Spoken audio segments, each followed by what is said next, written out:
Right. Yeah. Cool. Everybody else. And so we have folks out there? Not yet. Not yet. All right. So maybe we'll later. But, so anyway, so we want to start this whole community thing. So one of the ideas I've had so far, I've got a high schooler that I've been mentoring that's kind of connected with some folks in Loudoun, some charities. There's a company called Mobile Hope that deals with homelessness in Loudoun County. And there are other organizations like that, you know, people just trying to do good things in our community. And so one of the thought is to meet with some of the directors of those organizations and say, hey, if you had this group of folks that are just trying to learn the mean stack, but as they learn it, they did something like build a mobile app for you, would there be something that that could do that would be really meaningful for you, that would make a difference? And if they come back and say, hey, yeah, like, you know, I know for the Mobile Hope folks, they'll pack up these backpacks with food and stuff, because a lot of these teenagers are kind of like couch hopping, where they'll have friends they can live with, but they might not have parents or guardians, and so it's kind of hard to say, help me out. And a lot of times a high schooler is probably pretty hungry some of the times, and if you're a guest, you're a little more limited. And so the idea is they'll have backpacks, and the kids can kind of swing by and grab those, and they do other things to support them. But that would be something in the community that if she had, you know, so many needs for X number of things, and people in the Loudoun community were downloading the app, and they said, hey, yeah, I'd like, you know, I can take responsibility for getting 3 of those backpacks or whatever, they'd check. So that's just an example, right? And there's other things out there. So that's one that's got a community service aspect to it, which might appeal to some folks.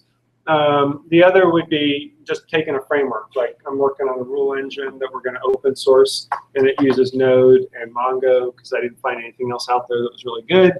And so there could be a group of people that were doing that, or even, you know, within Node, there are packages, you know, that NPM manages. There's, you know, thousands of different things that did something. Well, we could find some area that we think is not being addressed, that there's a need for, and we could have a group of it do it. And so that format for what things could look like then in 2015 is that we'd still show up once a month, 6:30, 7, have pizza and hang out. Maybe have a shorter talk from, say, 7 to 7:30 that would be a little more, not quite a lightning talk, but a little bit quicker. But then would break up at about 7:30 and would just kind of organize here into 2 or 3 groups.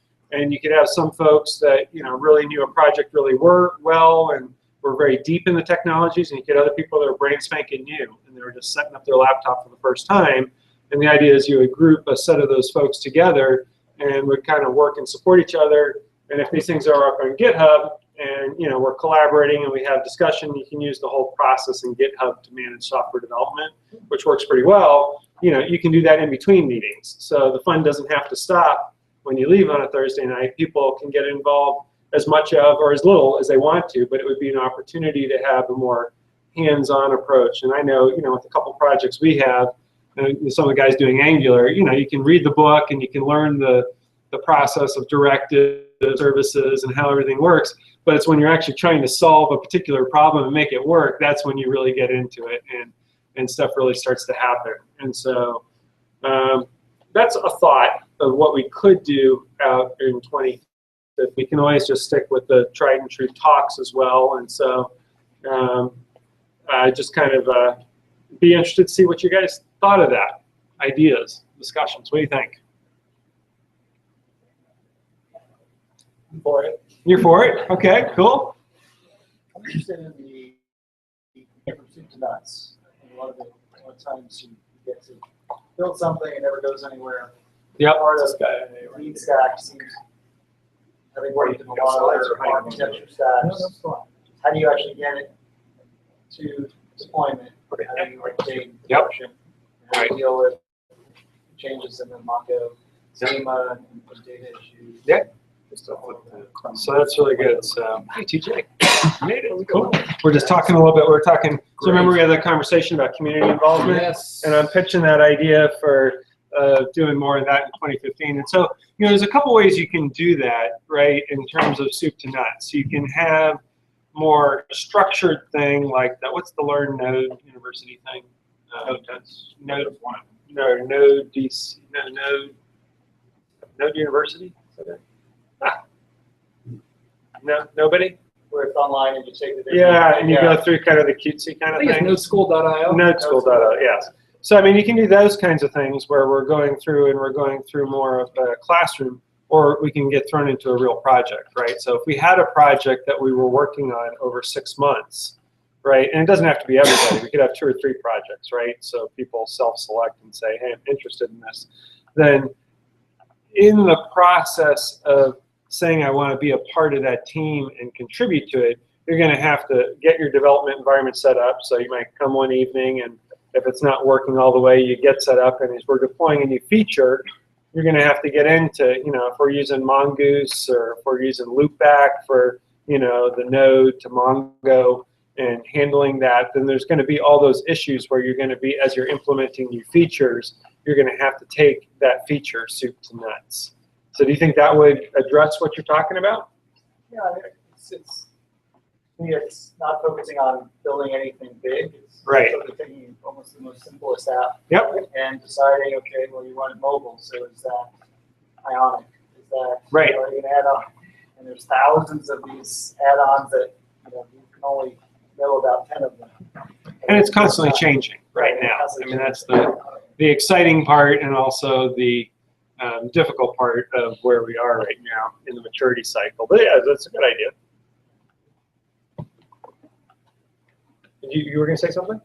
Oh, you were just saying yes. Oh, describe. Cool. Other thoughts? Yeah. This is a little off subject, but this moon stuff looks pretty cool to me. Yeah. But there's so many frameworks out there. Yeah. AEE, Yeah. Ruby.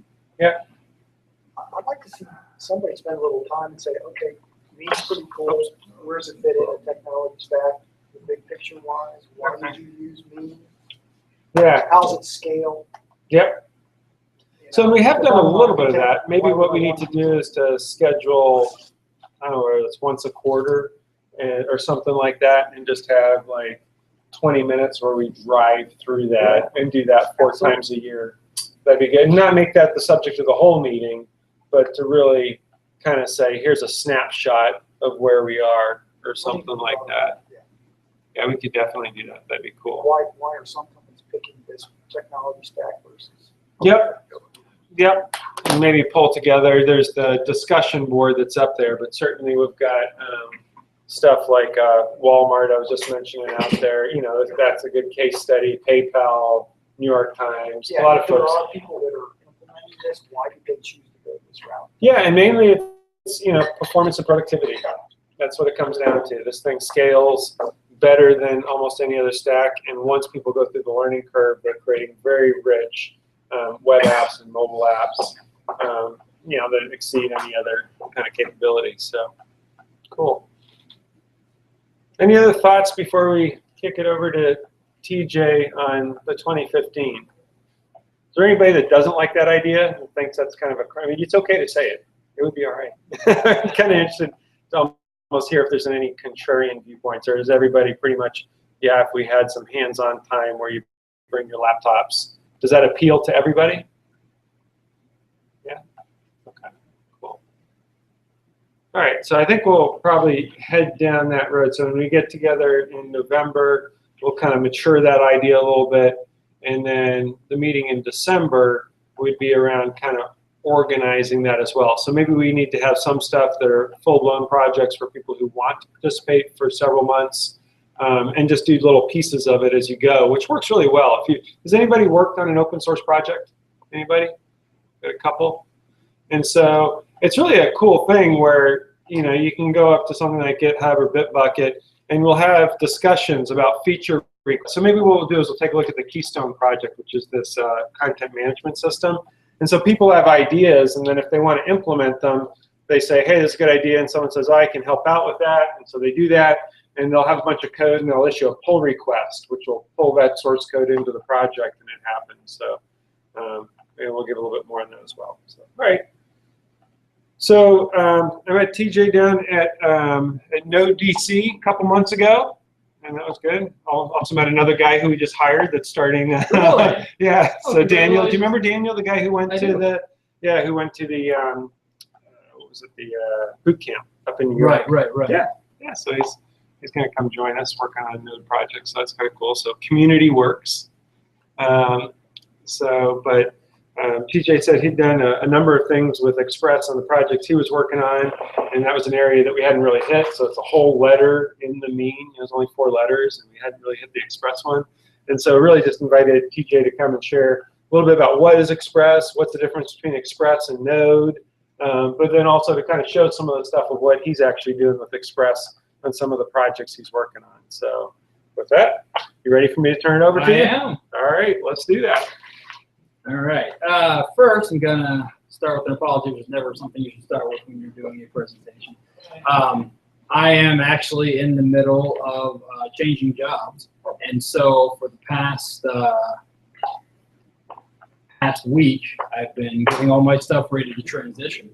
My name is TJ Corey. I currently work for Analytical Graphics. Next week, I'll be working for a company called Lightworks. And okay.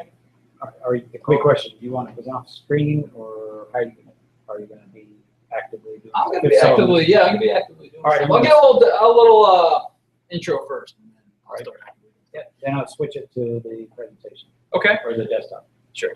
I've been working with web technology since about 2004. When in my previous job, I worked for a company called Cytor. Maybe you guys have heard of them in the government space. And I rewrote a website for US Stratcom called spacetrack.org. Used CodeIgniter and PHP to create a semantic ontology and a RESTful API for all of their space data. And so before that, they were downloading zip files using Perl scripts, and after, through the magic of the web APIs that you can generate with PHP code bases, people were able to actually query the MySQL database. Since about 2009, I've been working on Node.js-based frameworks. Right now, the project I'm working, which does not have a homepage because I'm still building it, is called Union Station. And what Union Station is a way to use Node.js, Express, as well as a whole slew of other technologies to be able to create dynamic web services without having to recompile. So you can pipe data from a bunch of different sources to a bunch of different clients and also create REST APIs. I'm going to show you a quick example using this framework called Node-RED. How many of you guys have seen Node-RED before? Does this look familiar to anybody? Switch to the presentation. Screen. Okay, sure. Otherwise, they're going to see a funny looking screen. Let's stare at this guy.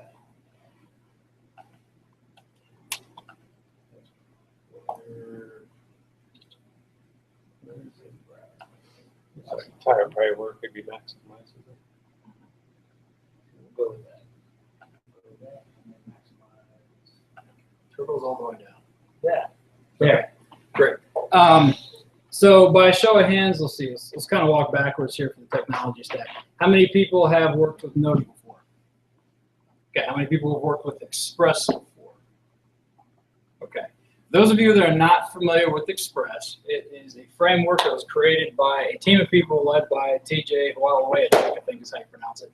And what you can do with this framework, is written all in server-side JavaScript, is you can take incoming HTTP and take a look at the request parameters and look at the URL that's being requested, and based on what is in the URL, whether it is a path to a file or a path to a service or a query string, and make decisions based on those semantics. So to back up again, everyone that works with the web for a certain amount of time, regardless of how many different serialization frameworks you've worked with, whether they're SOAP-based, whether they're REST-based, you figure out, regardless of what language you're using, it all comes down to the web is text. The web is text coming in, the web is text going out, regardless of what happens in the middle. What Express allows you to do is allows you to grab the request and response objects and deal with all the text, the headers, the path, the permissions. In some of the cases I'm working with, I actually grab people's client certificates with PKI and see who they are, where they're from, when their certificates expire. I may have to go out to a certificate revocation list and say, is this person even allowed to be on this network right now? And what's great about Node.js and what's great about Express is you can deal with this on a very low level. Nothing's hidden from you. Like, how many people have experience with Spring? Okay. Or how about .NET MVC? Okay. Some of these frameworks, while they're very useful for getting things up in that flavor, sometimes hide the details from you. So you've got your global files and in your stuff. In your Java bean, you got a lot of configuration XML files, and they dictate how your app deals with these things. What this is that you're looking at right now, this is actually Express. And I created an Express endpoint that uses the get method out of get, post, put, and delete. It says URL API test service, and it pipes it out to an HTTP endpoint. Okay, so anyone that has, and this is on one of my domains, Taylor Cloud, anyone that has a device, point it to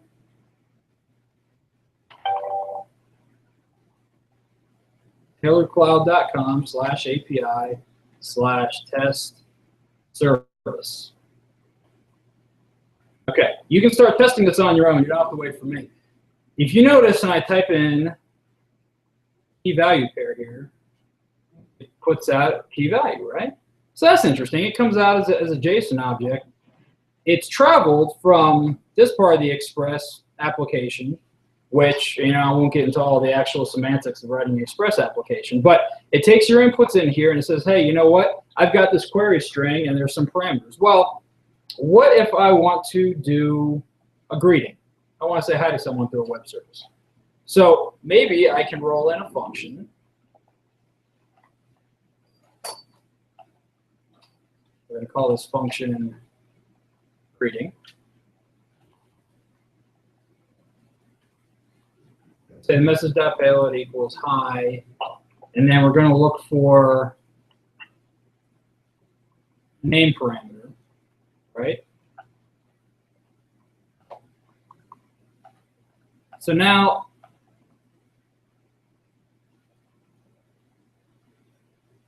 it's going to say hi to me, okay? That's pretty cool, and I want to take a step back real quick and kind of explain what is going on here on a little lower level. When Express sees this come into the Express server, I've told it I'm running on port 443. This is my server certificate. And I make sure I get it from a good certificate authority, assigned it all the way up the chain so that the lock looks green there.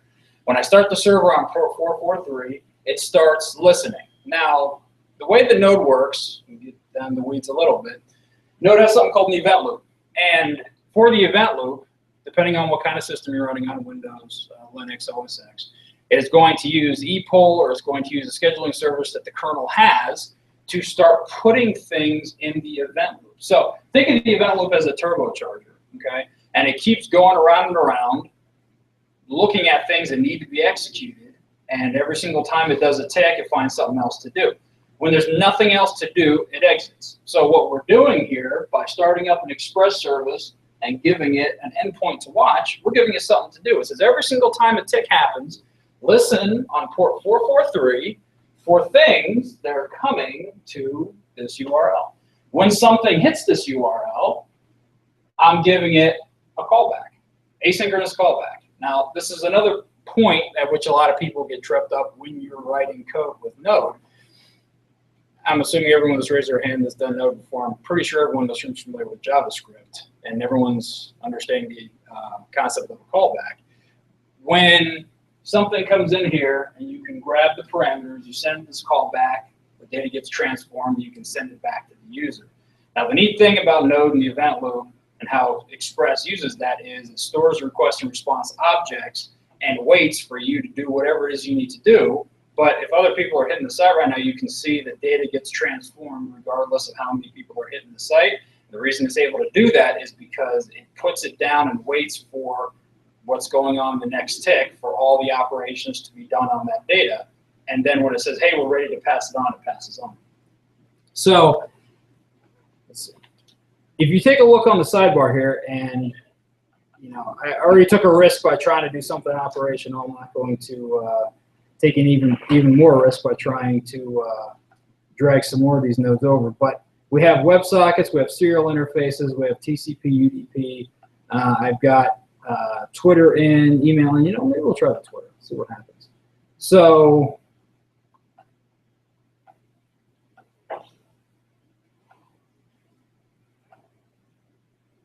this takes too long. I'll just keep going.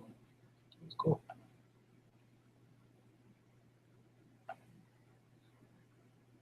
There you go. Logged in as Doug Toppin's Twitter account. Uh-oh. Don't tweet anything or you'll be sorry.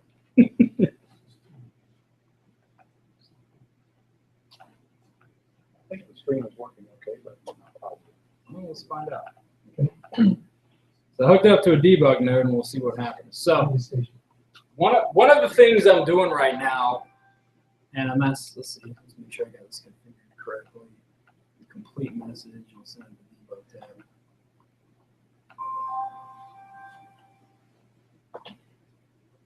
Anybody else know a hashtag that might be popular right now? Ebola. Yeah, there you go. Oh, Twitter rate limit hit. Oh, rate limit hit already. Oh, jeez. Use you follow. Okay. Ah, here we go. Okay. So here's some Ebola tweets, right? So what's going on right now? I mean, we've got an Express app here, but nothing's coming in over here. So why is it pumping data out? What's that?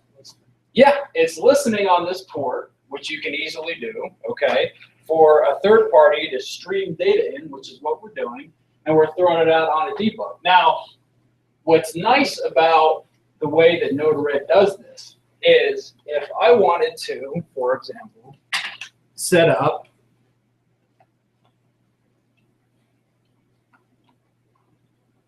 a WebSocket connection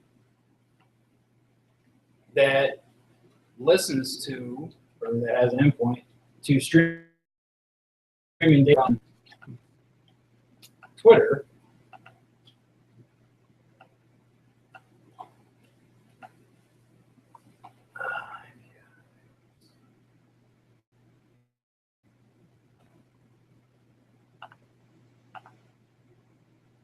Okay.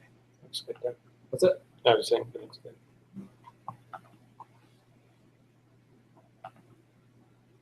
Okay. You would be able to build a web page that's able to stream things from Twitter through this server onto your web page. You can transform the data as it's flowing. It's great. Some other neat stuff you can do, and this is all due to the plethora of, well, that's not a good word to use, but the abundance of libraries that are being used right now with Node, is you can hook up like a MySQL or a Redis connection. This is one of the nodes I actually created for Node-RED. And let's see, you can do a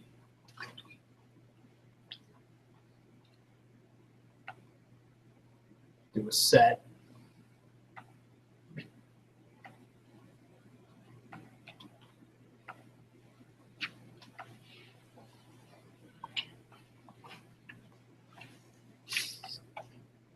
Hyphen this.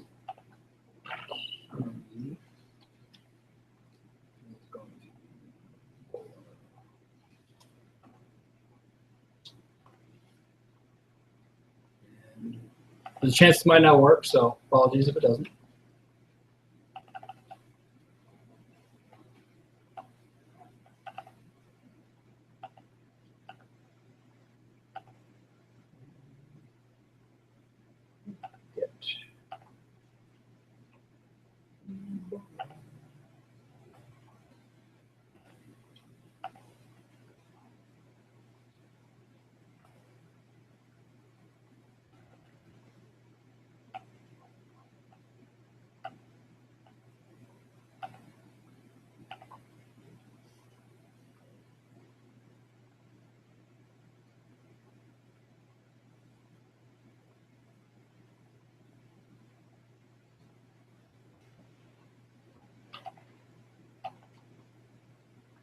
Ah, crap. All right. I could sit here and try to troubleshoot it, but so what was here?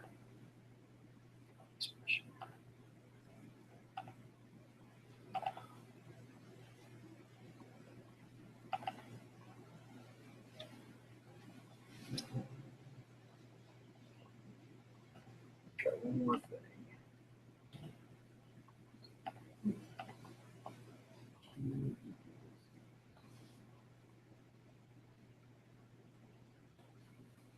You deploy.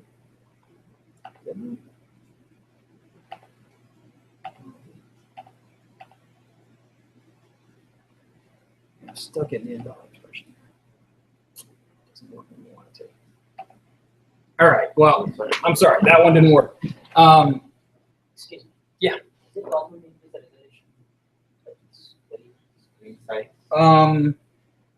Yeah, try Command Plus. What Command Plus did. I am not a Mac guy. That's probably not much more. That work? Is that a little better?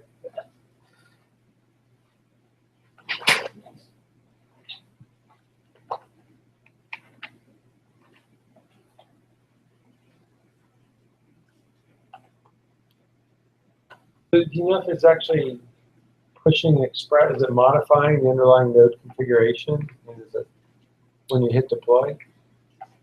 Yes, it is. And I'll get to that Okay. in a little bit. Great. Apologies. This usually goes a little quicker. But of course, it always does. You're testing it out by yourself. I'm one of those guys where it's like, oh, it's not fair to, you know, rig it and have it all ready beforehand. Maybe I should have done that.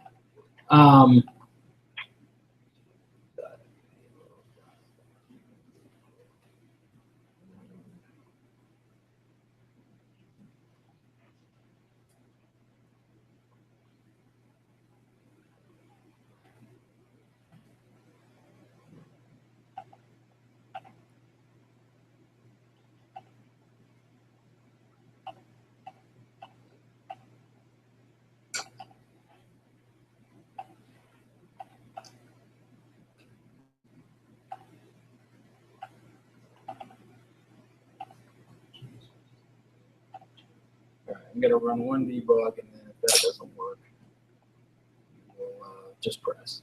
And yes, to answer the question more broadly, every single time I hit deploy, and this is one of the neat things about Node.js and about Express, is it is actually modifying the code that's running on the server. Being able to do hot code reload is one of the cool things about having a scripting environment that you're able to use operationally. So is Node-RED a 4GL that is generating Express code, or would you actually use this in production? What is Node-RED? That's a good question. Node-RED is a project by IBM that I've been contributing to a little bit, and been modifying heavily at my current customer site to do my bidding.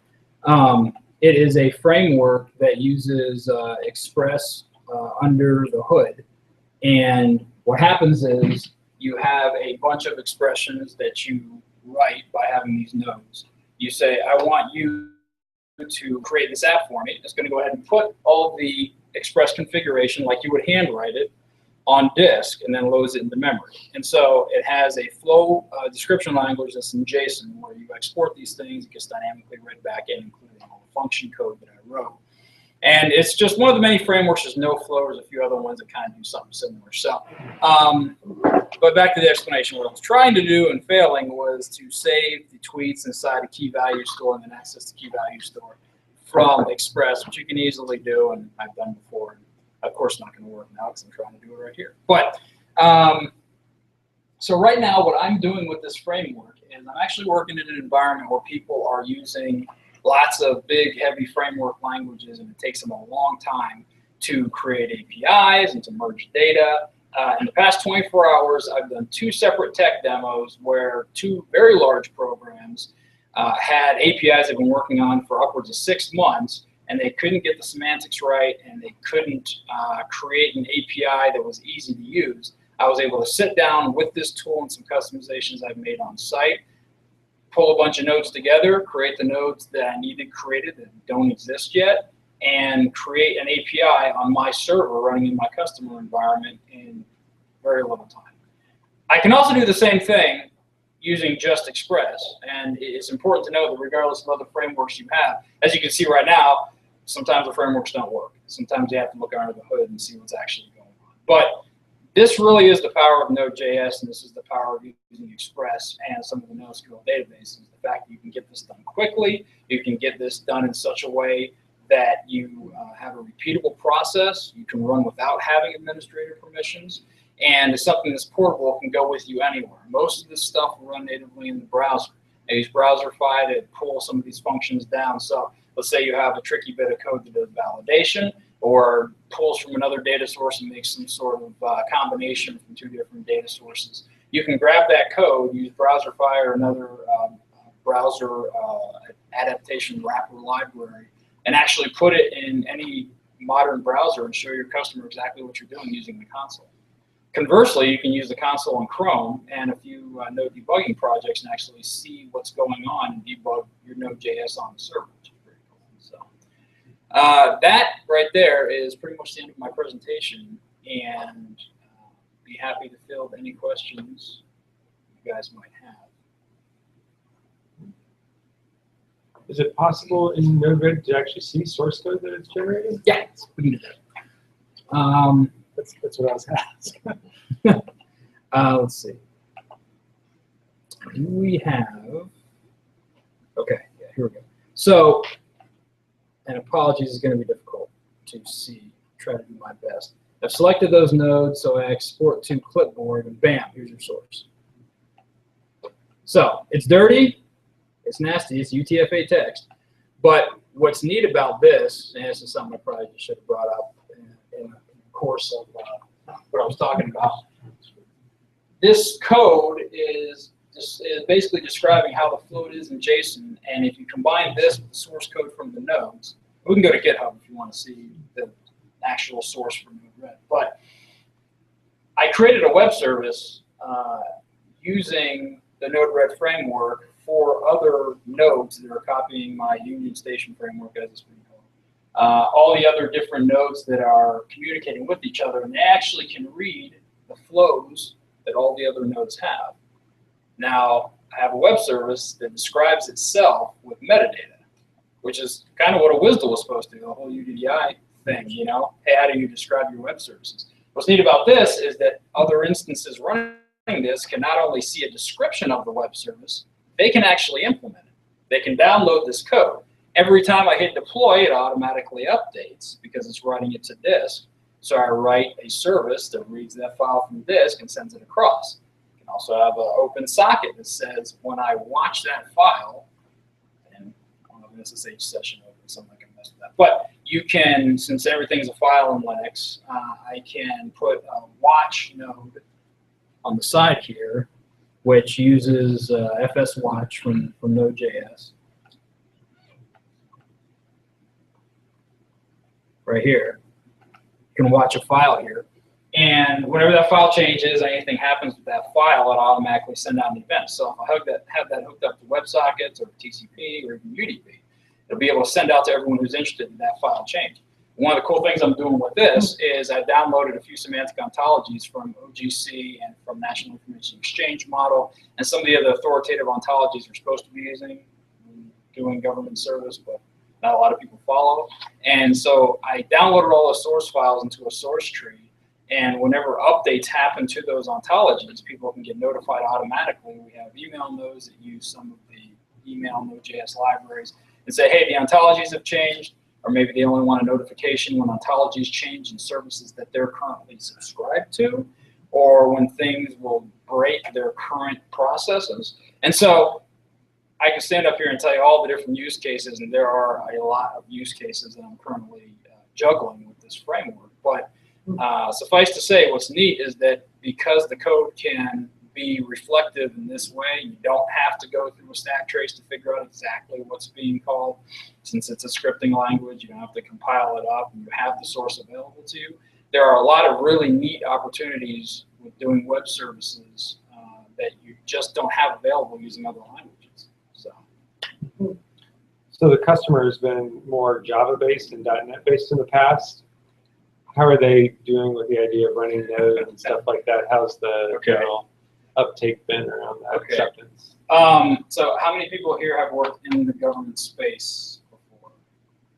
Okay. It's about like It's about like that. You know, the government is not very eager to move forward on a framework, but they're very eager to move forward with capability. So what I did was I showed up and I said, this may seem weird. It is weird. It's JavaScript. Is that Java? Sure. Whatever, it's Java. So yeah. Oh, I got one guy who's pretty high up was just ranting and raving how my Java was so much better than this other guy's Java. You know? He's like, he can do Java in the browser. I'm like, that's right. You just kind of feed the beast. I'm lucky enough. I'll be completely honest with you. I'm working in a lab environment right now, and so I'm able to get away with murder, just absolute murder. Server certificates, authenticating to whatever I want, doing whatever I want. That capability, though, because they see what is happening, they get very excited about it. The architecture discussions come later. The security conversations come as soon as they get excited. But I think you're going to see in the very near future a huge shift. I mean, most people here know, but Twitter and even Walmart and Google and Facebook have been moving a lot of their heavy Java web services over to Node.js because of all the things we've been talking about. I pointed these case studies out to my customer when I was bringing this in. And I said, listen, this is an opportunity for the government to be, at least parity with where industry is going forward and do some neat stuff. So I guess the long-winded answer to your question is the capability has moved them beyond some of the what's driving them. Yeah, so it's neat. Oh, one other thing I was going to show you, which is well, the first thing I was going to show you, I actually have all of my websites currently, all the domains that I'm hosting, all the stuff I'm doing actually running on Node-RED. So if you visit any one of my websites that I'm currently running, they're all running on Node-RED. Let's see if I can.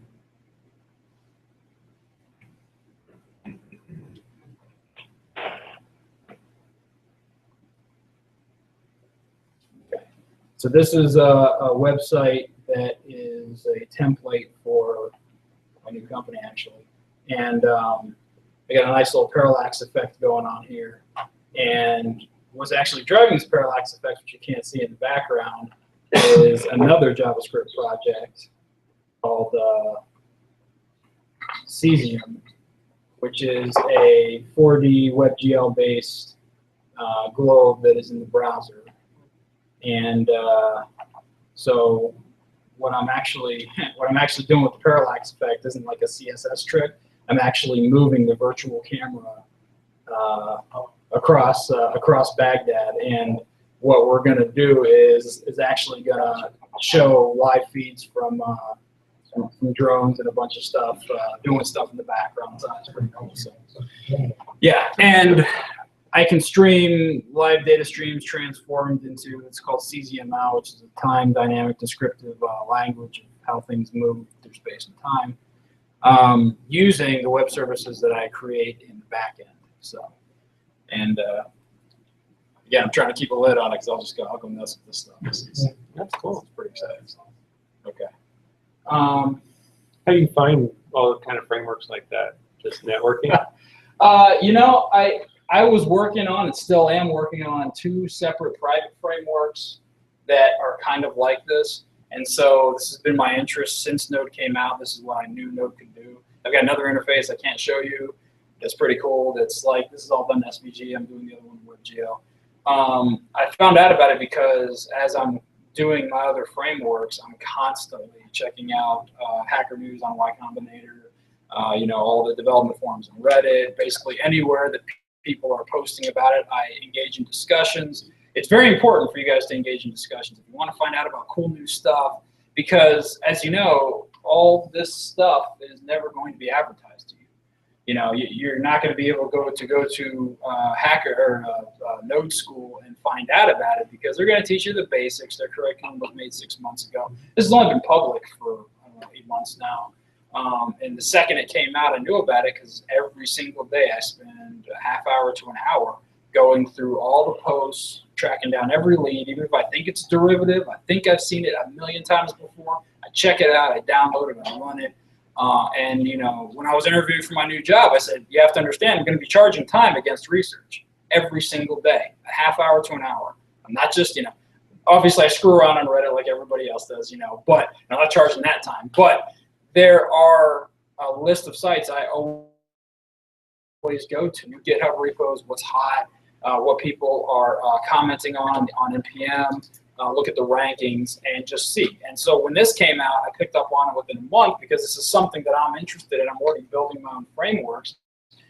And what's really cool about it, and I got to just wax philosophical, what's really cool about the development environment these days with toolkits like this is because we're a global community, because people share these interests. I was able to reach out to the authors and had them on the phone very quick, was able to have a pull request accepted, and we started collaborating on this, and I got to tell them my, you know, innermost hopes and dreams and the other frameworks I was working on and all the cool stuff we're doing. So that was not possible 10 years ago, you know, and it was you and an O'Reilly book, and you were nugging away in some dark corner somewhere. And so for those of us that work behind closed doors, sometimes it still feels like that. You got to go outside and get a breath of fresh air every once in a while. But I highly encourage you, and this, you know, this right here, this is a good forum right here. Now you all know about Node-RED. Now I have passed on, you know, I'm the vector for Node-RED. So the evolving just keeps going on in my head. So, but, you know, this is really staying engaged and every single day looking at these sites and finding things that you're interested in and then setting up alerts. That's the thing. So if you're interested in geospatial stuff, you know, checking out the geo open source projects that Season's a big contributor to, FOSS4G, FOSS4OSG, I think it's called, FOSS4G. I think some other ones, but yeah, get involved that way, and then that's how you find out about it.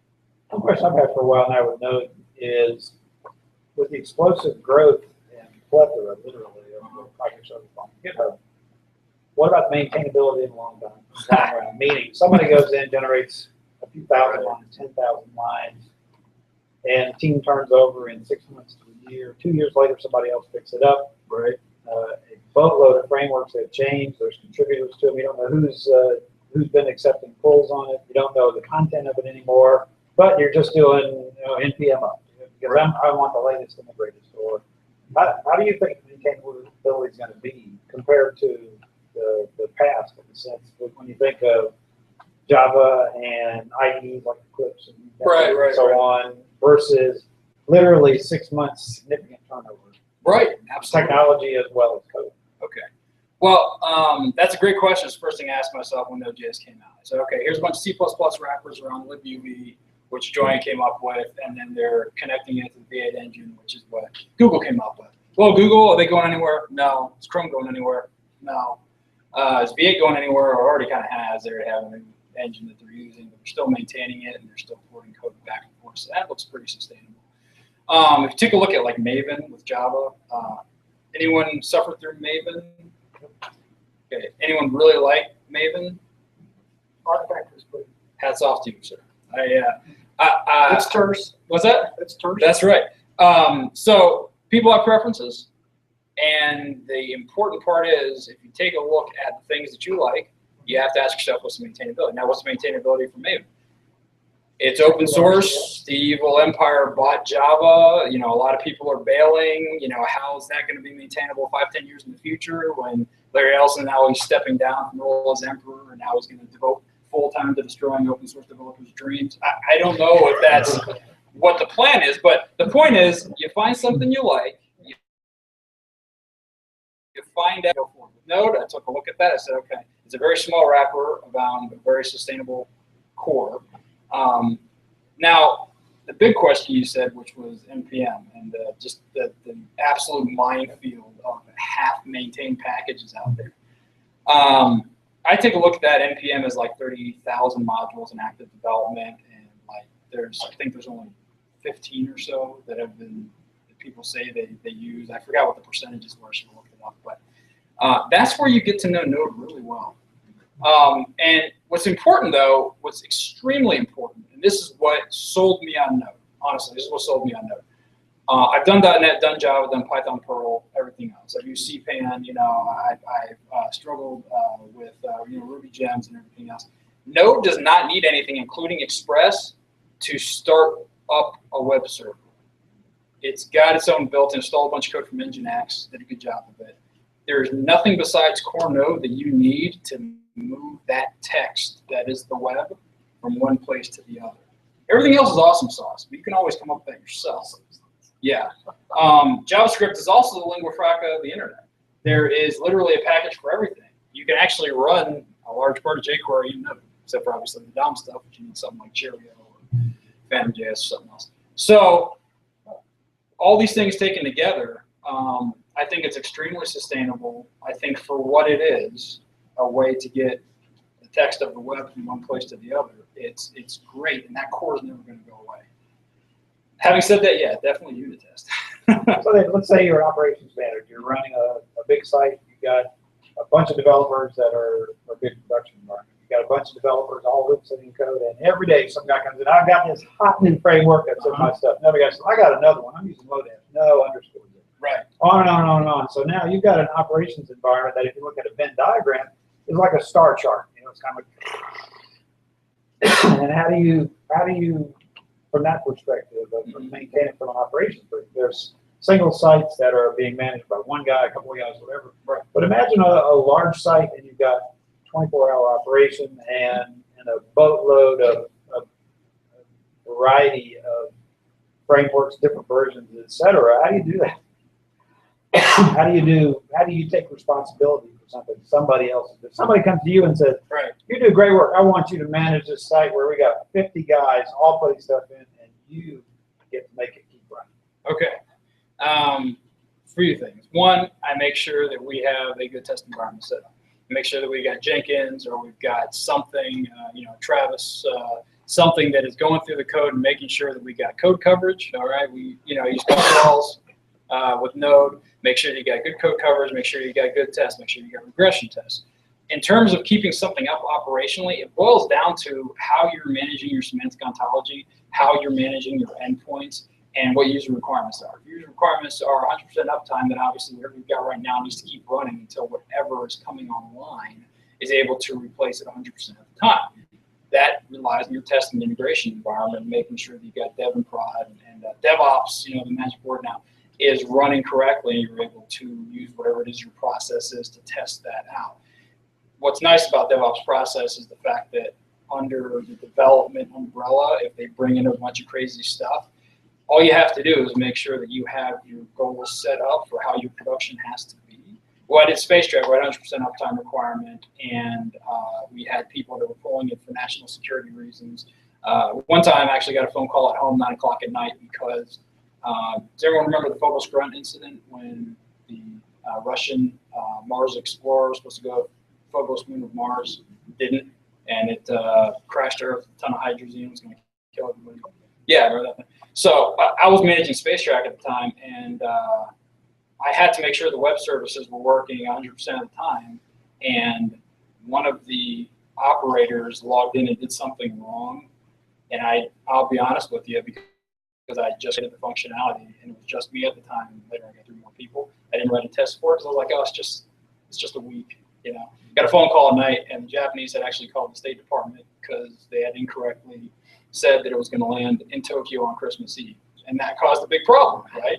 And so I learned from that experience to make sure to keep my production and tests separate, and to make sure that I am writing tests and keeping the code coverage where it needs to be for production. So I know that's kind of a long, drawn-out answer with a funny story thrown in, but it really boils down to what are your standards and how are we going to enforce those regardless of what gets brought in, and then say, listen, I don't care what you do. If it's an Abacus or Node.js, as long as I can stick it in and we can hit it through my test environment and get the exact same numbers I was getting before, that's good. Oh, governance.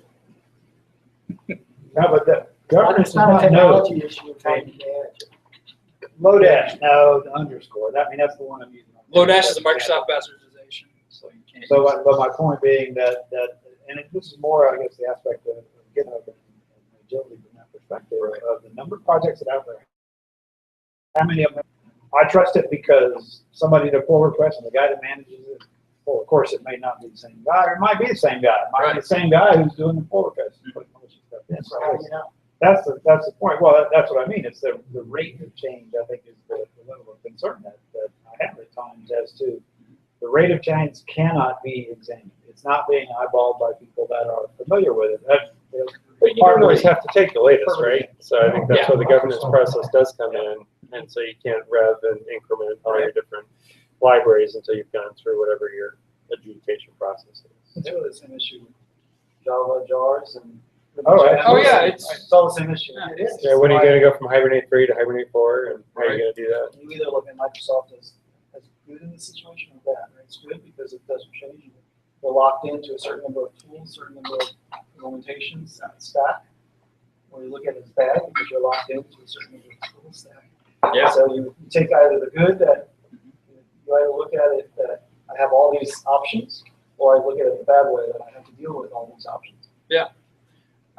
You know, and a lot of times things staying the same for a very long time leads to security issues, like IE6, which is the bane of my existence, working with the government. So a lot of times having stale code is a really bad thing because as fast as things change on the web, now you've got way more regression testing you need to do. The older your code base is, the more chance that one of these new Heartbleed, the SSL v3, you know, Bashful, whatever the new one was, Bash, like you own your entire computer.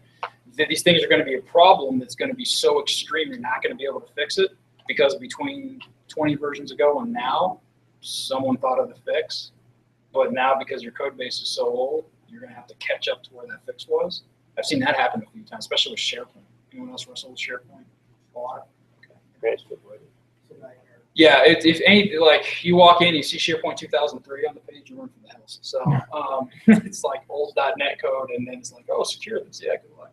So, anyways, yeah, no, I completely agree. Probably myself, I don't have any knowledge in Express. So I just started working in that. And then, you know, application working in USB, how the APIs next option. APIs. So when I was just looking at the Express before I come out here, and then I see that a lot of the examples are just in memory operations. But when you're actually talking to the database and getting the data, so how easy is it to go like talking to the database and getting the data and then exposing the Express web service? Right. And because even now, it's like what we have seen, it's like it's just like memory. It's like whatever the key value page was sending. So as soon as you turn off the web service, sometimes like as soon as you turn it up, all the memory is gone. right. So Well, for MongoDB and a lot of the key value stores and document databases, you manage persistence settings, like a MongoDB and Couch and Redis. There's actually persistence settings that say when things get written to disk, how to write things to disk to make sure you're not blocking new operations. You have to take a look at the settings for all of the databases and make sure that your persistence options are where you need them, because you're absolutely right. Keeping things volatile is dangerous, and there's a trade-off between security. Something I've seen a lot of other people do is fork processes. Node's great for this, where you basically start up 2 independent threads using Node cluster and say, okay, I'm going to fire up 2 threads. This one is the thread that is going to execute in the web app. It's going to dump it in the primary database and tell the user that their shopping cart is full. The second one is going to take the exact same operation and send it to a backup server. And then what I'm going to do is have a process that compares those operations. Maybe take a look at the log files that both have written asynchronously to disk and compare to make sure. Maybe I'm doing a backup of one of the databases with the other. And that's where you got to figure out. There's always trade-offs between being able to keep your data current and making sure that you don't lose any. And so, and there's a lot of good books out there on a few decent websites. None of them come to mind, but if you give me your contact information, I'll try to find a few of the case studies that I've looked at in the past. But yeah, I've run into that with Redis, which is like, oh, this is awesome. I can write a bazillion keys and grab values and everything else. And then the process crashes, and I realize that I set the persistence on dump every 5 minutes, you know, and non-increment, and I'm like, oh man, that was dumb. So yeah, it's a tough thing. What scale? Just out of curiosity, what scale apps do you usually look at with something like MongoDB? I'm just trying to utilize Express services with the traditional database solution that we Right. run. Okay. So we're using a couple. We're using Mongoose for MongoDB. Have you heard of that? You've heard of Mongoose? So is that what you're talking about? So if you are writing an express web service, can you even talk to traditional relational databases like Yes. SQL or Oh, yeah. I'm sorry, I didn't. Sure. Yeah. Again, the web is text. So for all of the databases you're using, unless you're using some IPC or named pipes, you're going to be talking across a socket to a database, and it's running as a web service, and it's accepting a string, which is a query, which includes data that you want to store, and it's giving you back another response. And so Node deals with it the same way it does for TCP node or HTTP or anything else. It's going to send out text to the database and expect a response. It works actually in the exact same way. Should I risk it again and try to do it? How are we doing on time? What am I doing? Just rolling. Yeah, who knows? Here, let's see. So we also use Juggler as another framework that's out there that does kind of like Hibernate Juggler. So you're not using Juggler, you're using Mongoose right now. Does anybody else use Juggler? No. So that's it's kind of like Hibernate. Does anybody know Hibernate? Okay, so Juggler is kind of, but it's kind of like Hibernate, if you will, in the Node world, and it's got connectors for lots of different relational databases and stuff like that, as well as to web services and a variety of things. And so the guys that are going to be talking in November, Strongloop, they actually take kind of the same way Red Hat does to Fedora. You know, they've got the Rail version of Fedora, or they've got the JBoss Enterprise version of the community JBoss app server. Strongloop is trying to do that in the Node space. So they're taking open source frameworks like Juggler and Node and Passport and Express, and they're creating supported versions. So you get a subscription, and they'll support, and if you have any problems, you get tickets. They're managing security patches and all that kind of stuff, and that's kind of their business model. And they've created a framework called Loopback.io, which is kind of like Hibernate, where it takes like a domain object, but you write it in JSON or JavaScript file. And they've even got like a GUI tool for building that. And then they're using the open source Juggler framework to then bind that domain model either to Mongo or a relational database like Oracle or MySQL, Postgres, whatever. And so those guys in November are going to be given a demo. So we'll be digging in and they'll be showing some examples of kind of, so Express is that front end, right? So it's handling and providing that higher level of HTTP and the response and the request. So you're not having to code it at quite the lower level if you use the Node HTTP package. But then you would hand it off to something that is acting as kind of your domain model or your connectors to your backend data sources. So.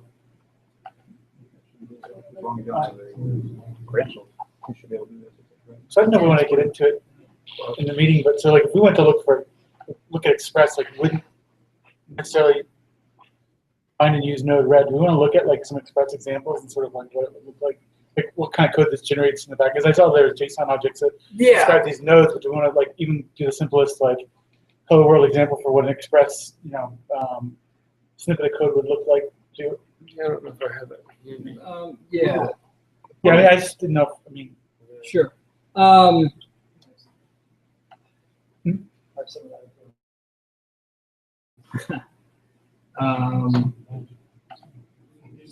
Use like a starting point. So a lot of people Mean.js and Mean.io, which is a starting point of the Mean stack, and you can easily generate that, and it comes with an example of Express. But I know what you're saying. No, I've seen a little bit, but I was just thinking to myself, like, if we all left this room thinking that Node Red was Express, like, I'd be a little worried. No, absolutely. And apologies. I think the scope of my talk today was a little skewed away from the Express. I didn't know if other people felt the same way or not. I didn't know.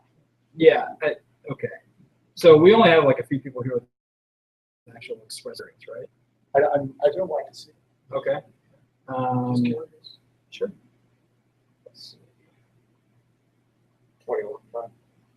Well,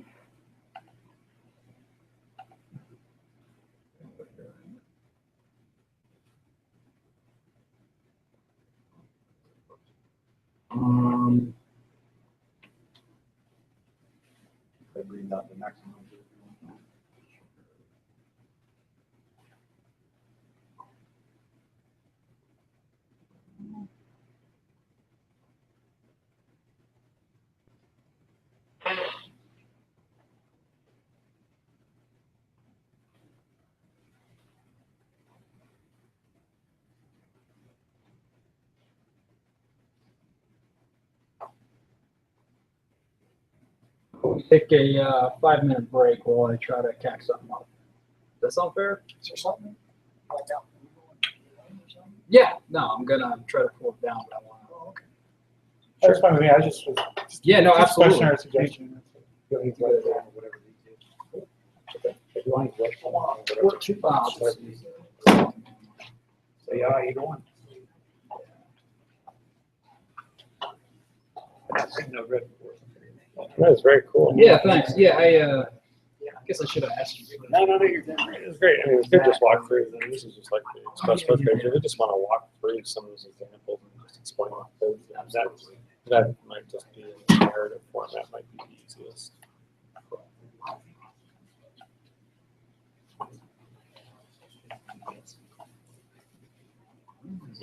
Oh, That's the hangout page, so if you have the screen, so it's they're doing infinitize it. right. You want just another browser window? That's all. Just hit a Command N. Switch to the Chrome, yeah, float to the Chrome, go to Windows, up to the very top, very top of the screen. Very got it. Over it, there you go. Right. And then another one of the, Yeah. Command T if you want another tab. Yeah, my new company is all Mac. Yeah. I've never worked with Mac before. Yeah, that's pretty good once you get into it, but it's funny, I mean, I was away. I mean, getting around Oh, is, yeah. but it's nice to be able to pop up with the Linux environment. Similar but different. Yeah, I'm just used to. Yep. Used to doing side by side. So. Yeah, it definitely doesn't have that drag side by side. It's really nice. I think the equivalent you mentioned before, the Express is the only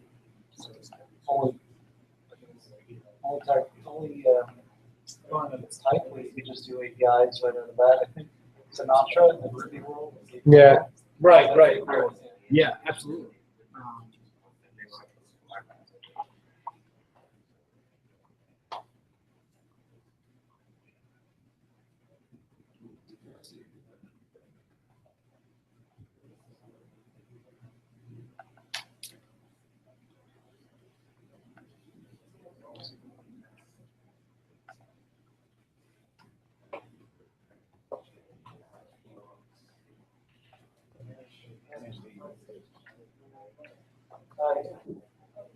It is surprising. Command.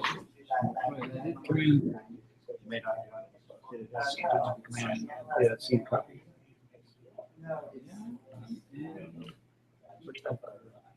Browser. Yep. There you go. Hey.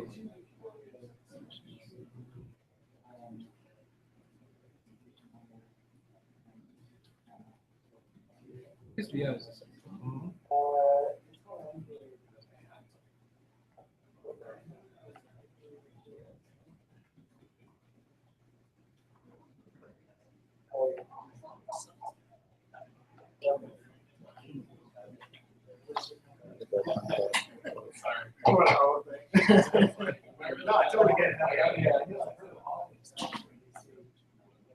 Oh, I see. Yeah,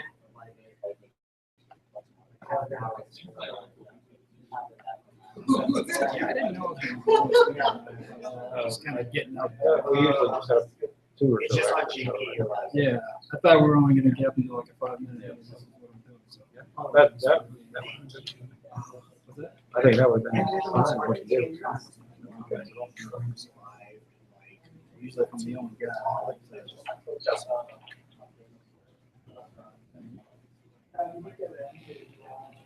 So in this case.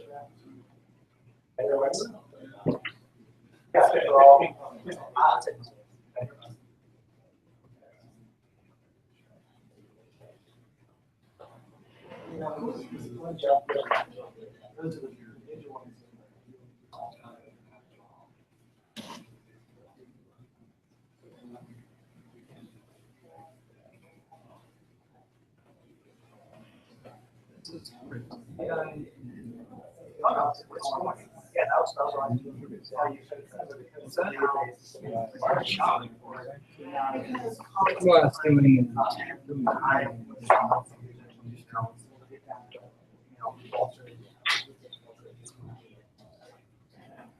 Oh, I just have the matching on them for the national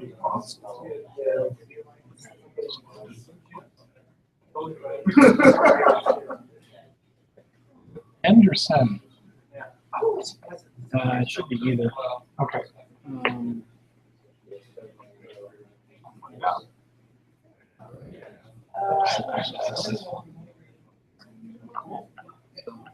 yeah, send actually, I should explain that. Send will send it on without ending the connection. So have you ever seen an error before where it says cannot send headers after already sent? Yes. Okay. Well, what it's doing is if you do send, it actually grabs the bytes and sticks it in the pipe.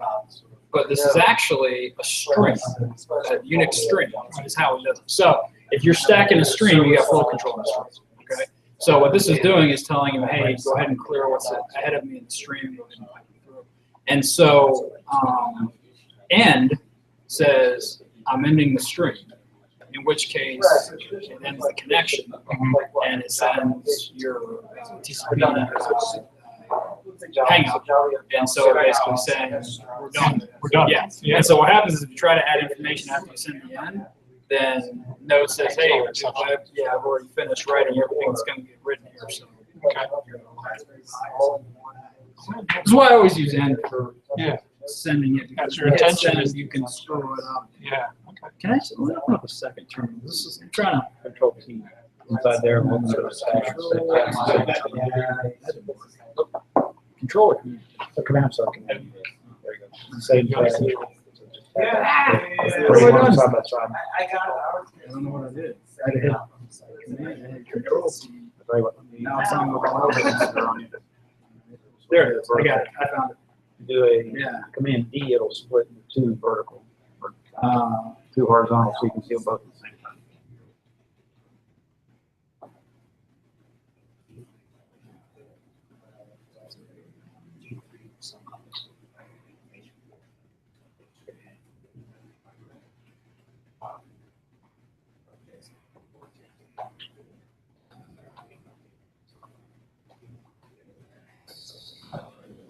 I don't have no user. Right, exactly. So I just installed it, but just put it in the bin where the modules.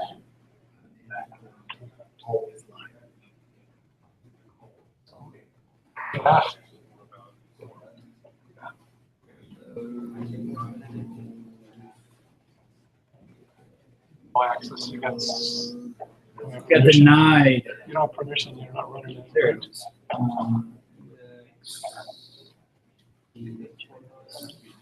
So we're finishing up. Anybody else have any other ideas for 2015? You know, what you'd like to do in 2015? What's that? We'll take a vacation. We're gonna go take a Novamine vacation, and we'll do one like our May session down in Florida somewhere, Orlando. There we go. All right. So it's gonna be a little easier. So back. All right. Index.js. I got the idea of having maybe once a quarter a 20-minute why me, and doing a speed pass on that. Just have that be like a 20-minute and do that once a quarter. We can maybe even rotate that around, like maybe have a stack of slides and see if different folks here want to give the presentation for whoever's coming. So and tweak it a little bit. That might be interesting. Oh, you like it? Yeah, we've been using production wise, but then switch. I think they switch it sometime. I used to run. Yep. Is anybody using AWS? Curious about that. Trying to set it up, the accounting thing, but then I really don't like it. I used to use forever. I don't know if they'd be interested in actually saying, meeting in AWS and what are all the, maybe sharing some lessons. We're doing a lot of that right now and doing it very heavily. And they've got something like Elastic Beanstalk that will automatically, you can just zip up your Node application and hand it to it, and it will spin up the servers for you and deploy it. But There's what's that? Actually, maybe in like Docker or Vagrant.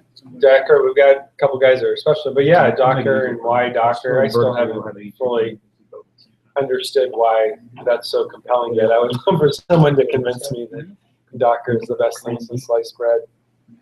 I kind of get it, but it just hasn't clicked to where like, oh, I have to go back. It seems to me it's like, Go for it. It's all yours. what I'm starting to gather, and I haven't spent much time on this, is just that Docker and Vagrant are about automating virtualization. So Yeah, Docker to me is a very lightweight VM, right? So I can put like maybe 10 to 15 VMs on a server. I can put 100 to 200 Docker instances on a server, and so it gives me greater density. So I kind of get that, but that's as far as I've gotten with Docker. Oh, cool. Yeah, sure. Thanks, appreciate it. No, it's a lightweight virtualization. Oh. I don't know that. Technically, it's not a. I'm not going to get the technical part right. But instead of having a full-blown virtual environment at the OS level, it's sharing a lot of the OS and it sets up a separate memory and whatever. So it's lighter weight. It's like the weight of a process. But you get the you get a lot of, not all the compartmentalization, but you get a lot of the compartmentalization. And so I can see certain environments where, and so the idea is that you could take it and instead of having your node application, which is basically it'd be like a zip file, right? Your decision there is you've got all these libraries you're including, and do you want to package them or not package them when you go to production? But it's basically a zip in a variety of ways to do that. That's your application. But you've got the node environment, you've got the configuration at the OS level. So the idea is with Docker is that you have all those settings done in your Docker environment, and you can put them in a Docker container, and it's going to be more portable, and it's just going to go where you need it to go. And so from a DevOps perspective, the kind of vision is you're going to be able to take this and move it from dev to QA to production transparently, and it will just work. Or go to any cloud environment that supports Docker and just say, here's my Docker to run. So. or your developers are all sharing the same image too. So Yes. there's no configuration of developer system. They just fire up Docker and start. My only pain with that is then, okay, so what's in that image?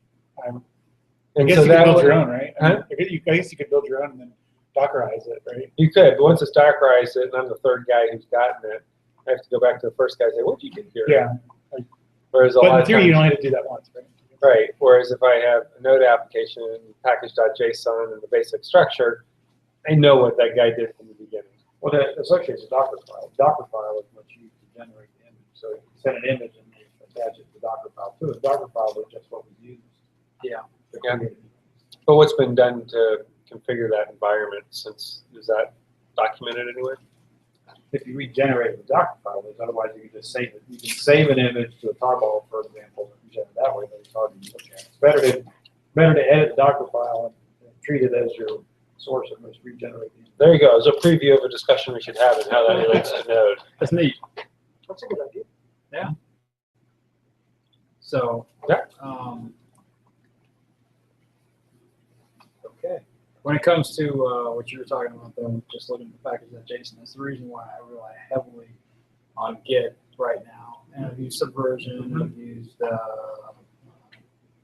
few other ones I've been forced to use. I'm trying to think of what's the last one I was forced to use.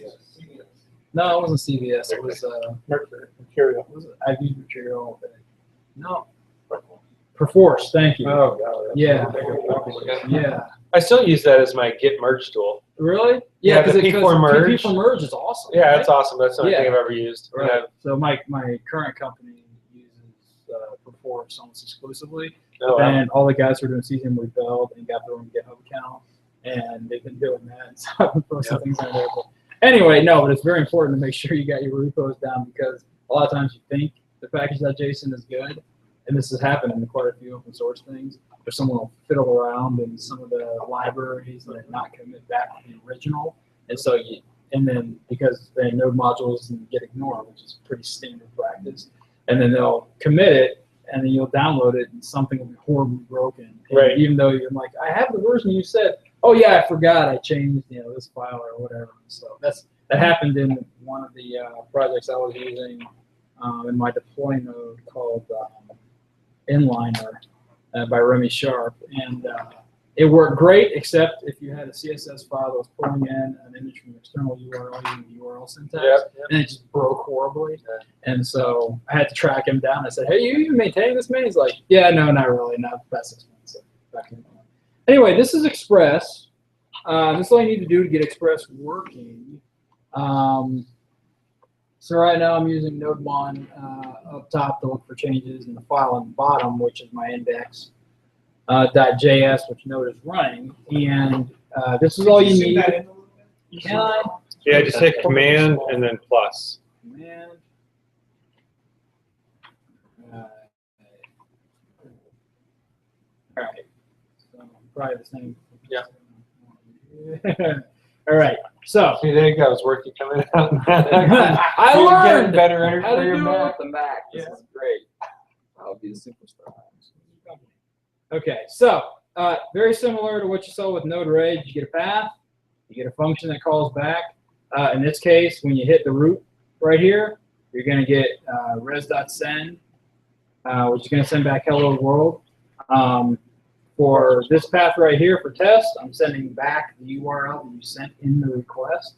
So in this case, if I do test,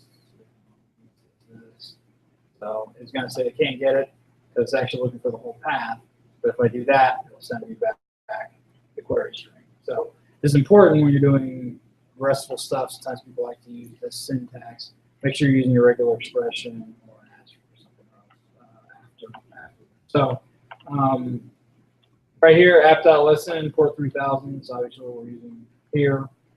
Let's see. For I'm going to type the regular expression. Let's see. See if they have a good example. So I'm just using one of the cool things about the paths with Express is that you can do. I don't know if Stack Overflow. I'm desperate. And,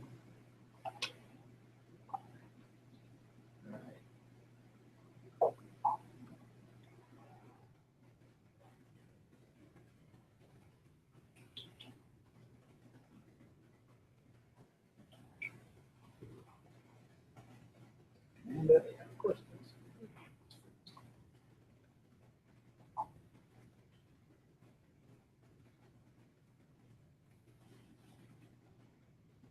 Okay. So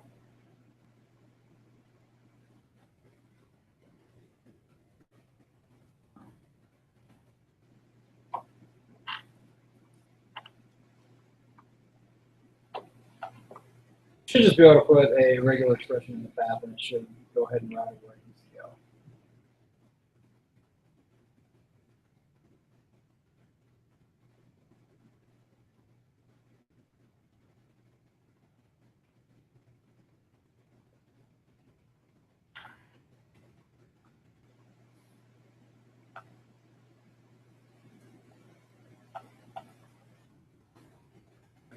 So my regular expression there, I basically said test, and anything that follows it, go ahead and send me a test anyway. So if I want to do something like,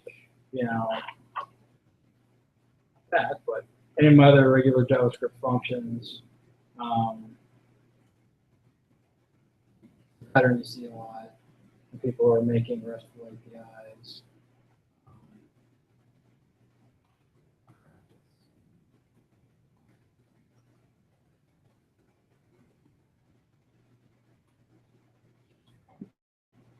Yeah, that's what I'm attempting to do.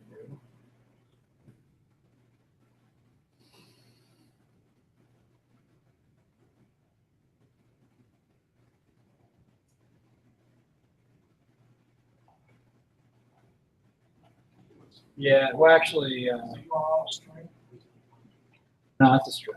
And what you really want to do is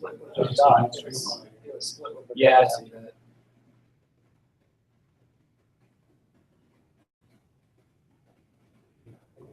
That should work a little better. So, okay. Yeah, that's the other thing too is don't call toString because sometimes, in this case, it probably will work anyway. But calling toString can sometimes have all kinds of weirdness because people override toString methods, especially with libraries. Because everyone likes to inherit prototypes and do all kinds of weird stuff. JSON does stringify, works fine, just as it does in the browser, and it's the safe way. You know, JSON stringify, JSON parse is really the way you should do it. So, anyway, so you can kind of go on and on with this, but as you can see, when I type in a URL with a question mark, it just shows up here because I asked it to split based on the slash. So, as opposed to a lot of the other frameworks out of the box that let you do routing based on your own semantics, Express is going to let you, it's going to treat you like an adult. Say, hey, this is the URL you were given. What do you want to do with it? You can create a switch statement. You can send it to a database. You can do anything you want. You know, in this case, let's say all I care about is the query string. You know, I'm going to split it on the question mark and then do, you know, maybe I just want 0. You know, it gets as down and dirty as you want it to. So there are a lot of other Express modules people have written, middleware. You guys familiar with middleware? Middleware, if you're writing an Express module like Passport, is a library that accepts the callback flow that Express uses, as well as the objects that Express passes through all of the different callbacks with request and response, and also passes back the callbacks in turn. This technically is valid middleware right here, because what it's doing is it's accepting a request and response and doing something with the request and response. Now, most of them, if it's meant to be middleware, the term middleware means you're also passing those through after you do some kind of transform on it. So actually, I apologize, this is not valid middleware because it's not returning the request and response objects to something else that can be changed. So, I don't know, should we Does this not work with the Chrome debugger? Or do you have to use? It does, actually. I'll show that because that's pretty awesome. Yeah, I've never actually done that on a Mac before, so it's like it didn't think it was in Chrome. I mean, I have it installed. During Chrome, go to Chrome and go to developer. Well, It's gonna show you what's well, in the browser. no. You can. What he's talking about is a whole separate package that you actually run that connects to the Node runtime to do it, which works, but you need to compile it with Node.js. So we can try it if you guys want to. Sure, why not? I just struggle with the box.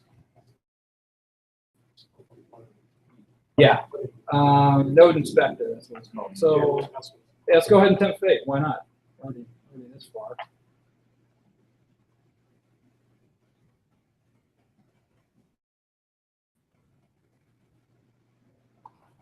Yeah, and I have used this, by the way, and I've used it with Node-RED, and it really saves your butt when you're going from the graphical editor and suddenly you're getting all kinds of crazy errors and you need to dive down and figure out what's going on.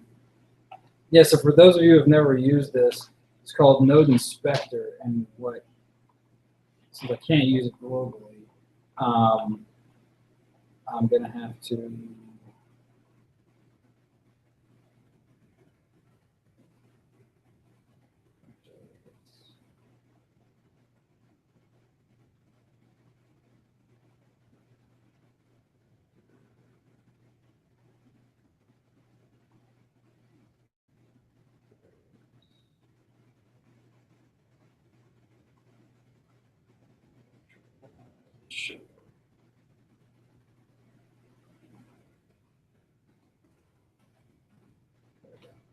Okay, so yeah, okay.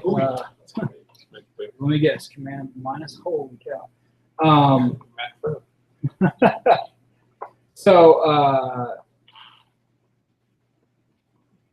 oh, that's great. It ran it on the local index. So let me try to start this again. Okay, what you're looking at before I restart it is this looks a lot like when you hit, hold on, this and that. God, no. Why? Yeah, so you have to help them with that. 3 fingers. Let's work back to it. He doesn't know I how thought to this flip was back. supposed to be intuitive. Yeah, What not is at the all. deal? Right, Gives you a whatever. whole another level of job security. Intuitive and you know how to do it. Okay, so you guys have all seen, I'm sure, the Node developer tool or Chrome developer tools.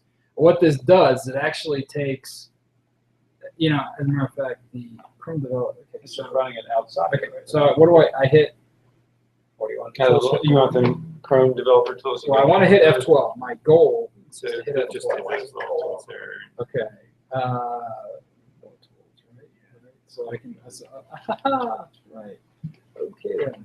So Control Shift I. No. Command Shift I or Control Shift? Command Shift I. Nope. I don't want another much. This is. You just want the JavaScript? I'll bring my computer next time. I apologize. I want to bring up DevTools again. Yeah, try Alt Command J. Come on. Wait. What's Alt the squiggly? Command J. What's the squiggly? Alt. Alt. That's Alt. Yeah. Let's keep Alt Alt Command. Command. Alt Command I. Do it again. There you All right. So. But you go. can't. Squiggly. Yeah. What's the? See. No, that's weird. So you got the console there and the inspector. What are you looking for? I'm looking for that. Okay. So now I'm debugging the debugger. This is actually the source for development tools, if you guys have never seen it before. So if you hit Alt, so like if I go here and look at the elements, you see how it's highlighting the different elements, right? That's pretty crazy, right?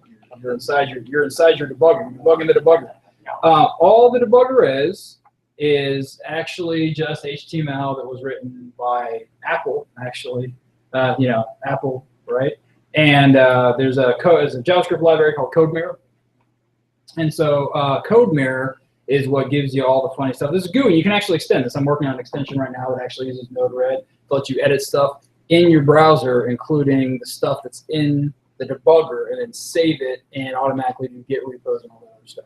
I downloaded, but I don't even get temp fate at this point because I don't know how to work the Mac. So anyway, the point is this right here takes the source that is in the DevTools and hooks it up to a process that's listening on port 5858. And what it's doing is taking the debug signals and sending them over this port to your browser.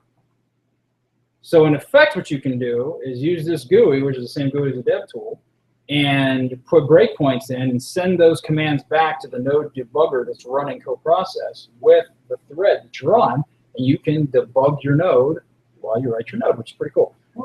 So let me try to. There you go. Okay, so we're gonna try this again, except I'm going to do this.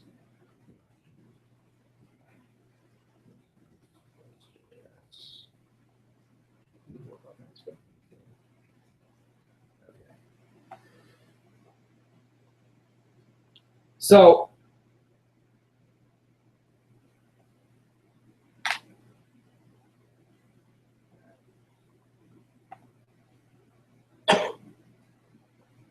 that's the module. Here is my source, right? Stuff I did before, right? Good stuff.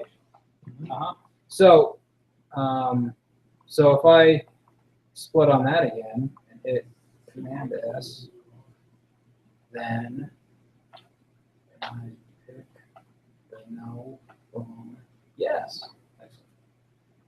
Pick this, then it's going to give me test because I'm splitting out. The point is, I'm editing my code live in here, and then I can set a breakpoint, for example, and You're using the debug tools as your editor. I'm using debug tools as my editor, but also see how it's spinning and not returning? I'm at a breakpoint. I can inspect all my stuff. So here is all the stuff that's coming in. I can see my original URL. And this is great because, those of you who are used to using IDEs, thank you for bringing this up. I mean, I use this every day. I just forget. So I get lost in my own sauce here. This is great because you can actually use this as a full-fledged IDE, including code completion and things like that, to really help in your development environment, what's great, since you're in DevTools, you can do DevTools in DevTools. You can actually debug your client-side and server-side JavaScript in 2 separate tabs while you're doing and bounce your application back and forth between breakpoints, which I do all the time. So you set a breakpoint on your client and a breakpoint on your server, and you can do all this. You can even automate breakpoints using scripts written against debugger to do things like unit tests and keep you sane to make sure that everything's happening the way it should. So yeah, this is really neat. And out of all the different languages you can do this with, this is the only one that you don't need to install a heavy IDE to do it with that I know of. I'm not going to claim total knowledge of all programming languages, but if you're to do the same thing or debugging symbols in Visual Studio with .NET, you need 80 gigs of Visual Studio love before you can do something like this. And with Java, it's and everything else. So, But you hit Control Save in Chrome, and it saves it on the file system. It does. So this is not actually the point I was doing with the inception there. This is not actually running development tools. This is running a web page with the source for developer tools. So if I were to hit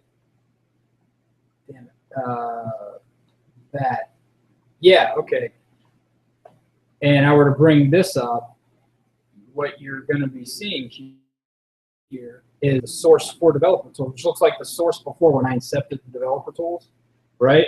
Is this making sense? I should probably draw a diagram. Right, this is, okay.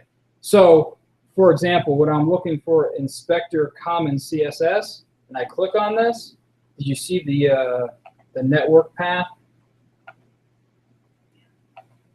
You see the network path? Right? Localhost 8080 inspector comment. It actually requested this file over the network. Okay? It's rebuilding the Chrome tools or the dev tools in the browser based on the same code that they use to build the Chrome tools. It's just loading it remotely. So when you hit save here, it's actually telling the web app that this is to go ahead and send it back to Node Inspector to save it on the disk, which is why the argument that you fed in was says debugging this path. It's saving the changes here back to that file. So if that's clear. To get that to work, you had to, I think you used NP and you had to install Inspector. Yeah, data, Node right? Inspector. Yeah, you got to install. But all that did was to download Node Inspector, the Yeah. npm_modules directory. That's right. So all it did was you can see exactly what it downloaded in the npm_modules directory. Something troubles me about this. I mean, does that mean like if you have a Node application that's got a web server and you've used this Node Inspector to troubleshoot your program, and let's say you forget to unhook it, does that mean any client can come in and just go to that website, then bring up the Chrome debugger, and then go and edit? Well, and okay, there's just the same likelihood of that happening as you hooking up a web service that writes to a text file that anyone can hit. So But yes, your you're deployment right. Your deployment has to run But- under Node debug, which would be Which huge is mistake. not a good When he idea. started, the app server started with no debug on it. Yeah, I did. Oh, okay, yeah. Just so you know, this is a separate process. This isn't just happen with Node. I had to start up the debugger. Okay, and the debugger runs co-process, but it's a separate thread, and you don't have to start it. Right. Okay. So besides the Node debugger, Node Inspector is running as well, and Node Inspector is hooking up to the debugger process to do this. So there's we're 2 steps removed from just running the Node app. So Right. here, let me if I do this, yeah, it's a great question. So I stop that, right? Then any changes I make is not going to save it because this is stopped. And so the next time I start it, changes in that to prove it, but it's just going to pop up with whoever I had before because I didn't save the changes. Okay, and so yeah, yes, it's very important. This is a very useful tool. So just the same way you wouldn't deploy a C# application with a link to download the credentials to fire up a Visual Studio instance. You wouldn't connect to- leave this open. Yeah, exactly. Yeah. So you wouldn't leave this. Oh well, one, I would say you never had it on a port that you have open outside your local host Right. anyway, or outside your network or whatever. But yeah, two, you wouldn't run this in production at all. Do you often make changes and save them when you're doing them? I do. I don't use. No debugger on my current project simply because of some of these security restrictions on the network I'm on. I just use VI and NodeMon and restart it whenever I make changes. That says that it's awesome and I love it, but unfettered socket traffic that does not have a certificate attached tends to get flagged on some networks. So, but yeah, during development, this is actually, believe it or not only a full development stack, this is honestly one of your best bets for getting started with Node because of the code completion. So That's actually a third usage of tools if you're doing unit testing. If you're starting Angular, you have unit tests in Angular and other things, span in JS, and you would need to start it differently as well, and you can use the front bucket. Right. It's actually client server and unit tests. That's right, yeah. Absolutely. So here's a code completion. I want to res that, figure out what it is that you want, or request. It's code completion. Well, it's just, Yeah. it knows the object that you're working on, like properties and functions. Right. So yeah, so it's pretty cool. Yeah, but just because I'm doing this weirdness here and it's kind of strange, it doesn't mean you can't just use your favorite editor to just create a text file and write. If you like Visual Studio, they've actually got Visual Studio modules now for doing their JS development and local deploys. Same thing with Eclipse. You have a ton of plugins, VI or Notepad++ or whatever it is you're comfortable in. WebStorm actually has a great Node plugin. Yeah, that's what we use. Yeah, WebStorm is awesome. So I see a lot of folks use Sublime. yeah, as well, Sublime and Text all is the good. plugins. Yeah. That's I use WebStorm too. Is there anything in WebStorm that is specifically good for Node that you wouldn't do in a console? Or Well, I mean, WebStorm's got built-in support for like Mocha and Jasmine and Express and all these different frameworks. So there's a lot of stuff because it's not a static language like Java. You can't inspect the source and give the same level of code completion. And then it's got a lot of just kind of automation around the build process and doing unit testing and things like that. Can you do things like refactorization in Chrome, or is it mainly just for? Now you're going to Say need you have an one IDE for file. that. It's just going to do code completion, I think. It's going to be all you're going to get. Yeah, you use Sublime or WebStorm if you want code, refactoring tools and stuff like that. That's code. Yeah, Cloud9 and Cloud9 has one. There's Yeah. another one that's got. but in WebStorm, are you using, besides the code editing, which is an advantage, I added the Mongo plugin, which is a slight advantage. When you say you're using there's Express plugins and so other things, what does it do? Besides recognizing functions that are tied to those libraries as you're editing, is there anything that it does Just tool-wise that mainly code completion, I think, is what I've got most of. It definitely has some testing support for like Karma and Mocha and Jasmine and stuff like that. And so it's got like some JUnit, help you set up, manage test suites and run those in the browser. Does it run lint and show you like issues? It's got support for JSLint and JSHint and all those sorts of things too. Yeah, what's nice about using all those JS linting libraries that work with client-side stuff is obviously you can run the server, but you can set up your lint file to make sure that not only the stuff that you're putting in, but also like post variables that come in are clean, based on linting rules that you have set up. So, that sounds like, well, you do just validation. Well, sometimes you just want it clean, Sometimes you have patterns that you just want to follow. And so you can reuse libraries and work it out to things. Doesn't have to be done. Yeah, for validation. Well, sometimes it's not for validation. Maybe you did a quick and dirty web app. You just want to make sure that X, Y, or Z doesn't get in. Well, you could write a massive regex or do an endless switch statement. But, the link does a pretty good job. So, I don't know if that's So I mean, yeah, you can run through features. It's got support for Angular, Grunt. Yeah. It's got like a navigator for Grunt for your build tools. I haven't used, I've seen it, but I haven't seen the need to use, I always go back to command line or something. I haven't seen anything that is powerful where I'd say, yeah, I really want to use the feature of WebStorm. Yeah, it's just for those of us who are more dependent. I mean, it gives you the little green thing too, where it's constantly doing like the JS lint type stuff and showing you when you've got a typo and stuff like that. So, do you guys start with any, when you do lead projects, are you starting with any scaffolding? it keeps JS or changing. NIO? It keeps. So the answer is yes, and it keeps changing. So the latest we're just using Yeoman's. There's a Yeoman generator that we're using Strong Loop as well. So we followed that structure and how you organize your files. Right.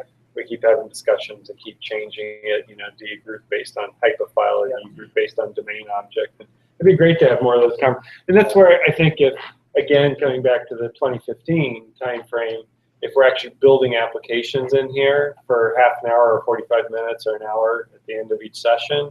So if we take from 7:30 to 8:30 and say we're working, we're going to have those decisions. And Java, I feel pretty confident about coming down and say, I can defend pretty hard, you should build a Java app this way, either Spring or Java EE. And you can have discussions, but personally, I feel like with a Node and the whole mean stack, it's a lot less mature. And so I can see both sides of the coin, right? And I can kind of go back and forth and you experience it and see which is working out better. And that's kind of fun. Yeah. No, I'm definitely curious about that. Yeah. You went through, there's mean.js, mean.io as a starting point. Mean.js has you Yeah. generate stuff. Yeah. I personally like that. You like what? Mean.js. And was it using Yeoman or what's it using? It's using Yeoman Yeah. to generate Yeah. starting. And I like the structure. Yeah. Based on my experience with Rails, based on my Yeah. experience with Java. Yeah. So Yeah, it seems that's like good. that structure's been well thought out. But I think the same guy has done Mean.js and mean.io, so Yep. I don't really understand the difference. There's two different. We should probably kind of wrap things up. Yeah, sure, let's do Let that. folks go. I mean, if folks want to stick around for another 10 minutes, if anybody's got questions and wants to have conversations, that's totally cool. But probably give people, I know some folks that left because they needed to, give folks the freedom to leave if it's time to go. But DJ, I want to thank you for coming in too, just officially. Thanks for having me, guys. Especially being able to roll with the flow and give us a lot of really great tidbits along the way. So I got a lot of interesting things with the various frameworks you mentioned, and I bookmarked a bunch of stuff here. So Great. It was very, very helpful. So I really appreciate it. All right. Cool. Very nice meeting everyone. Looking forward to attending these and not speaking Yeah. much. And, So again, if you guys have thoughts on 2015 and you didn't put them out, you want to say, hey, feel free to throw that in. You can go to meetup.com and there's a little discussion forum. I'll probably put something out there that says, hey, any ideas? And you can pipe back in there again. We'll continue to mature that, but in terms of the big thing is, do we want to pull out laptops for a chunk of meetings and actually get into some stuff where we're trying, instead of watching somebody up front do it, would do that for half an hour, but then we'd get around and actually break up into groups and do some of that as well. Just with so November set for that meeting, is there a December meeting or is that we're going to? There will be a December meeting, and that is on the calendar, and that's back to our regular scheduled time. And yeah, if anybody ever has a talk they want to do, I think the main part of that is really if we get to the November and everybody's on board, I'd like to take a chunk of the December meeting to say, all right, let's come up with some projects, and so we can continue to look at it. if anybody has a talk they want to give it. At some point, I'm working on this rule engine that's backed against Mongo and uses JSON and Node, and it's kind of interesting. So, you know, it's have you anybody used rules in the Java space? It's JBoss's rule engine. So I've done a lot with that, and we're over in the mean space. And I was looking at something called Mules, but it doesn't support business analysts working with the rules. So I'm writing my own, and I'm thinking of creating an open source project called Mean Rules and put it out there. And so, you know, maybe I can talk about that in December unless somebody else has something to pitch. At some point, I'll talk about it. All right, so thanks for coming out. It was great. I thought it was really good. The discussion was a little more informal, but personally, I like that. I think that's a lot more interesting. Thank you, everybody. Thanks, guys.